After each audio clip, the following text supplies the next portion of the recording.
नमस्कार विद्यार्थ्यांनो, मी श्रुती यादव. आपल्या सर्वांचे मी माझ्या यूट्यूब चॅनलवरती स्वागत करते.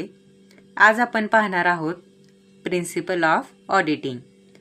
मग वेगवेगळे प्रिन्सिपल त्यांनी दिलेले आहेत.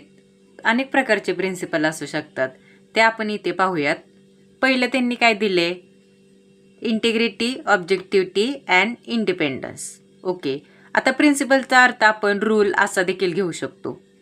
मग आता ऑडिटिंग करत असताना आपण कोणते रूल पाळले पाहिजे किंवा तत्त्वे कोणते पाळले पाहिजे, त्या सगळ्या गोष्टी आपण पाहूयात.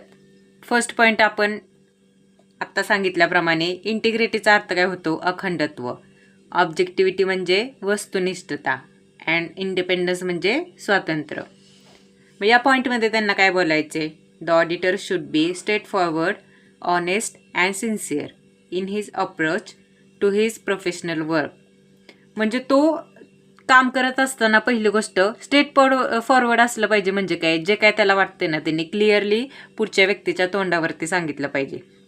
त्यानंतर ऑनेस्ट अँड सिन्सिअर, प्रामाणिक तर असायलाच हवं. आपण मागील लेक्चरमध्ये देखील पाहिलं होतं. In his approach to his professional work, he should maintain and impartial attitude and appear to be free of any interest which might be regarded. म्हणजे पहिली गोष्ट म्हणजे त्यानं त्याचा ॲटिट्यूड असा ठेवायचा की पूर्णपणे स्वतःचा माइंडसेट जो असेल त्याच माइंडसेटने त्यानं ऑडिटिंग केलं पाहिजे. दुसऱ्या कोणत्याही व्यक्तीचं ऐकलं नाही पाहिजे. And free of any interest म्हणजे जरी त्याला म्हणजे काही लोकांनी असं सांगायचा प्रयत्न केला, चुकीची माहिती द्यायचा प्रयत्न केला, तरी कुठल्याही माहितीकडे त्याने लक्ष न देता त्याचं काम केलं पाहिजे. तिसरं त्यांनी काय दिले? कॉन्फिडेन्शियालिटी म्हणजे गुप्तता आपण म्हणू शकतो, गोपनीयता. तर आता याच्यात काय सांगितले? कॉन्फिडेन्शियालिटीचा अर्थ होतो की एखादी माहिती आपण गुप्त ठेवायची. मग काय गुप्त ठेवू शकतो ऑडिटर? आता सपोज एखाद्या कंपनीमध्ये ऑडिटर ऑडिटिंगसाठी गेला आणि त्याला कंपनीची बरीच आतील माहिती समजून जाते, म्हणजे अशी माहिती की जी कंपनी बाहेर दाखवत नाही. मग ती माहिती ऑडिटरचं कर्तव्य की त्यानं स्वतःपर्यंत ठेवायचे, दुसऱ्या कोणालाही सांगता कामा नये. यात आता त्यांनी काय दिले? The auditor should respect the confidentiality of information acquired in the course of his work and should not disclose any such information to a third party without specific authority. हां, कारण त्या लोकांनी ऑडिटरला चेकिंगसाठी ती माहिती दिलेली असते, ऑडिटिंगची प्रोसेस पूर्ण करण्यासाठी. त्यामुळे ऑडिटरने देखील त्या माहितीचा रिस्पेक्ट ठेवला पाहिजे. त्यानंतर बघा काय दिले? Skill and competence. Skill and competence म्हणजे काय? कौशल्य. कॉम्पिटन्स म्हणजे क्षमता. The auditor requires specialize skill, for example general education, technical knowledge. म्हणजे पहिली गोष्ट त्याला ऑडिटिंगचं नॉलेज असायला हवं. मी बघा एका लेक्चरमध्ये तुम्हाला सांगितलं होतं ऑडिटर हा कोण असतो? CA एक्झाम क्रॅक केलेला व्यक्ती असतो किंवा क्वालिफाय झालेला. आणि टेक्निकल नॉलेज म्हणजे काय? थोडंफार बेसिक कॉम्प्युटरचं नॉलेज असलंच पाहिजे. कारण आजकाल आपण बघतो आपले बरेच व्यवहार आत्ता कॉम्प्युटरवरती व्हायला लागले आहेत. तुम्ही कुठल्याही क्षेत्रात जा, सगळीकडे आजकाल टेक्नॉलॉजीचा यूज केला जातोय. त्यानंतर काय दिलं आहे त्यांनी? Work perform by others. When the auditor delegate work to assistant, he will continue to be responsible for forming and expressing his opinion on financial information. ठीक आहे, त्यानं जर त्याचं वर्क दुसऱ्या कुठल्या व्यक्तीला दिलं तरी पण ओपिनियन देण्याचा पूर्णपणे ऑडिटरलाच अधिकार असतो. त्यानंतर दिले बघा त्यांनी डॉक्युमेंटेशन म्हणजे कागदपत्रे.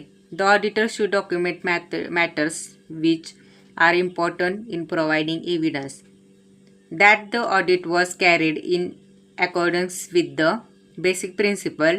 It helped the auditor in proper planning, performance, supervision, review of audit.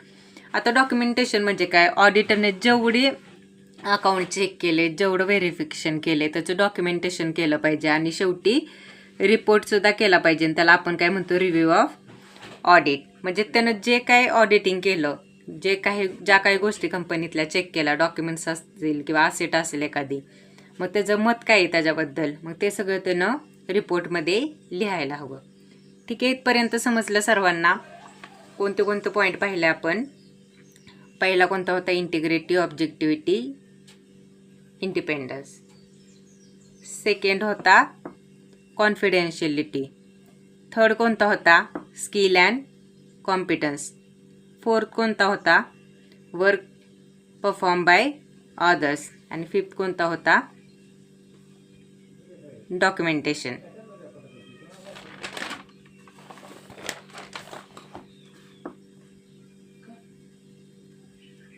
आता 6 नंबरचा पॉईंट बघा काय दिला त्यांनी.